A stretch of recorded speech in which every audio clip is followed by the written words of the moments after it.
ଆଉ ଗୋଟେ କଥା ଆସୁଛି ଯେ ଯେଉଁ ସର୍ଭେ କରାଯାଇଥିଲା ଅନେକ ଦଲାଲ ଫେକ୍ ଚାଷୀ ପୋଖରୀ ମହାନଦୀ ଭିତରେ ବି ନିଜ ଜମି ଦେଖାଇ ଧାନ ଚାଷ କରିଛନ୍ତି ରେଜିଷ୍ଟ୍ରେସନ କରିଛନ୍ତି। ନା ଦେଖନ୍ତୁ ଟେକ୍ନୋଲୋଜିର ବ୍ୟବହାର କରିବା ପରେ ଆମେ ଏଇସବୁଗୁଡ଼ା ଜାଣିପାରୁଛୁ।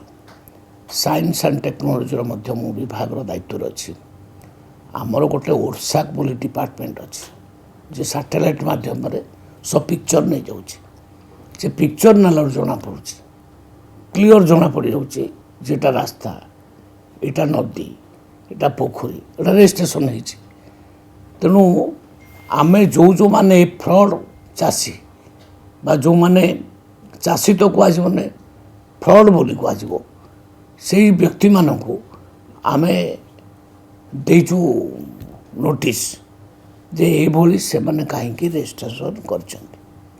ଆଗକୁ ଯେମିତି ଏଭଳିଆ ରେଜିଷ୍ଟ୍ରେସନ ସେ ନ କରନ୍ତି ସେଥିପାଇଁ ତାଙ୍କୁ ମଧ୍ୟ ଏଇଟା ଗୋଟେ ସତର୍କବାଣୀ।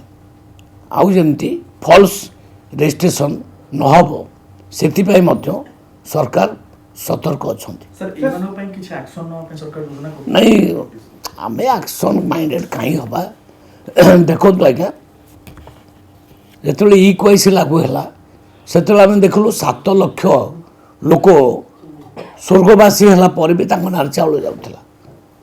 କିନ୍ତୁ ଆମେ କ'ଣ ତାଙ୍କ ନାଁ ବିରୁଦ୍ଧରେ ଆକ୍ସନ୍ ନେଲୁ ନାହିଁ। ଆମେ ଏଇଟା କାଟିଦେଲୁ ଏବଂ ୟା ପରେ ଆଇନ ଗୋଟେ ଆଣିଲୁ ଯେ ଯିଏ ଯାହା ଘରେ ନିଧନ ହେବ ଜଣେ ଏକ୍ସପାୟାର କରିଯିବେ, ସେ କାର୍ଡ଼ଧାରୀ ସେ ଡିଲରକୁ କିମ୍ବା MIଙ୍କୁ ଜଣେଇବେ, ସରକାରୀ ଅଧିକାରୀଙ୍କୁ ଜଣେଇବେ।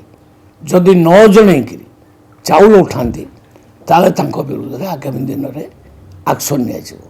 ସେ ଆକ୍ସନ୍ ନୁହେଁ କେଉଁ ଫିଜିକାଲ୍ ଆକ୍ସନ୍, ସେ ଆକ୍ସନ୍ ଏଇଆ ଯେ ତାଙ୍କର ଯେଉଁ ଚାଉଳ ଦେହ ଅଛି ପରବର୍ତ୍ତୀ ମାସରେ ସେଇଥିରୁ ଆମେ ଚାଉଳ କାଟିଦେବୁ, ଆଉ ଚାଉଳ ଦେବୁନି। ଧର ସେ 25 କେଜି ପାଇବା କଥା ସେଥିରୁ 15 କେଜି କାଟିକିରି ଆମେ ରଖିବୁ, ଏଇଭଳି ଆକ୍ସନ୍। ତେଣୁ ଆକ୍ସନ୍ ମାଇଣ୍ଡେଡ୍ ଆମ ସରକାର ନାହାନ୍ତି। ଆମେ କେବଳ ଏଗୁଡ଼ା ଚେକ୍ କରିବା ପାଇଁ ଯେତିକି ଆବଶ୍ୟକ ନୋଟିସ୍ କରୁଛୁ। ତେଣୁ ମୁଁ ଭାବୁଛି କେବଳ ନୋଟିସ୍ରେ ଚେକ୍ ହେଇଯିବ।